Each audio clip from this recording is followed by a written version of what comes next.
Sit there. Hiyo yenye nasema hizo interest rate. Because most of the time mtu ataingia the digital lender will now call it digital lender X. So it has a very nice language. Hadi nakuambia ukishindwa kulipa na ukitaka ku extend time, lipa hii kidogo and then you can still borrow or rather still repay after later. So first off, someone doesn't really understand and they tell you it's about 15% interest rate. Explain to us how this, because each lender X itakuwa na different interest rate as Y, as Z, and mostly banks have, let's say, a lower interest rate. Explain to us how all that happens. So I think I'll classify them into banks. And then we'll agree why they charge these interest rates. Then we will have Saccos. And then we have MFIs. Now we have micro financials, this one's digital lenders, etc. are there. The banks will have maybe an interest rate of between 19 all the way to 30%. Their interest is called risk-based, meaning your CRB score is the determinant of how much interest rate they give you. Anyone who has borrowed in the bank will notice that the people who are at a score of 700, their interest rate is 19. As your score worsens, you move towards the 30% mark. So this is called risk-based lending.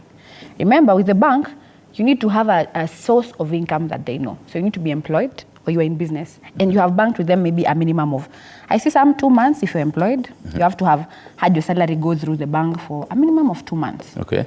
Now, and then you, of course, a certain amount, they will give you a third, 2/3 rule. They can only give you 2/3 of your income as a loan. Installment. So this is 2/3 of the income is what they consider as in the installment. For example, if you earn, let's say 50,000, utapatiwa 2/3. That's a bad math. Let's do 60. Oh, okay. 60. So the installment must not exceed 40,000. 40, okay. That's the bank. This bank does not cater for emergency, because if today you had a sick patient in hospital and you wanted to go, you have not been banking with ABSA or any other bank to any brand, and their salary has not gone through them, and you don't have when they consider you risky. You've been maybe listed negatively in CRB. They don't sort the emergency. So there is a reason why they charge you at 20% per annum. I want us to be, this is per annum. Right. They're the fairest. Also being advised, ukiona umefika mahali kama hapa, you can just proceed. Tusiende chini sana.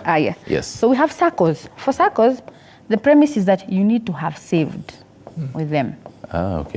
So notice this one, you need to, mostly? They will ask, for example, you have to have saved maybe a minimum of 6 months. And then you need to have guarantors. I'm sure everyone have had, hauna guarantor?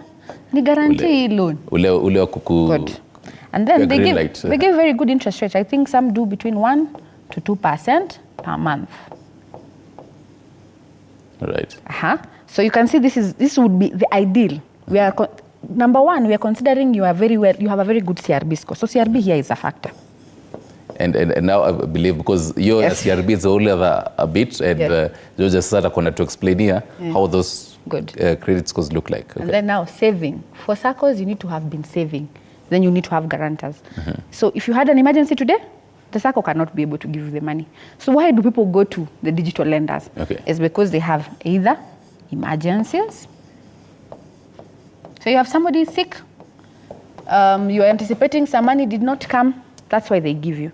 And because they give you and they do not have any prior history, they could go anywhere between, I've seen anywhere between 2 to 8% per month. And I'm emphasizing how these ones are charged per month and this one is per annum. Yes, meaning that if you borrowed here $1 million, I'll even talk about 100,000, and they give you for 12 months. The interest is on reducing balance. So the more you pay, the interest is charged on the amount that is outstanding. If you come to the Sacco, the same thing. The interest is charged on the amount that is outstanding. But this one, they charge on a flat rate. Now, if you are a businessman and you had an emergency, today the people for WIBA or insurance have come and something bad has happened, and now you have to take care of something that you had not anticipated. You don't go to the bank. The processing period is long. So the reason these people are priced very expensive is because they are taking care of when the risk, the convenience they are affording you. Now, for anyone who is borrowing from a digital lender who is in the microfinance space, you need to ask yourself, now that I have borrowed, remember these ones, the sooner you pay, the lesser you pay. Yeah, true. Sooner. So if you borrowed 10,000, as I think George has mentioned, the first thing to ask yourself is, how much will I pay back? Number two, when will I pay back? In the event you are somebody is employed, now you're employed here at TV47. So you borrowed the 10,000 on date 8. They've given you a month. Date 8, you have finished your salary. Okay. Really? So when they're asking you to pay, you don't have money. Yeah. What will you do? You will borrow the next one so that you pay. So how do people get into debt? Is timing. When did you borrow the money? So planning on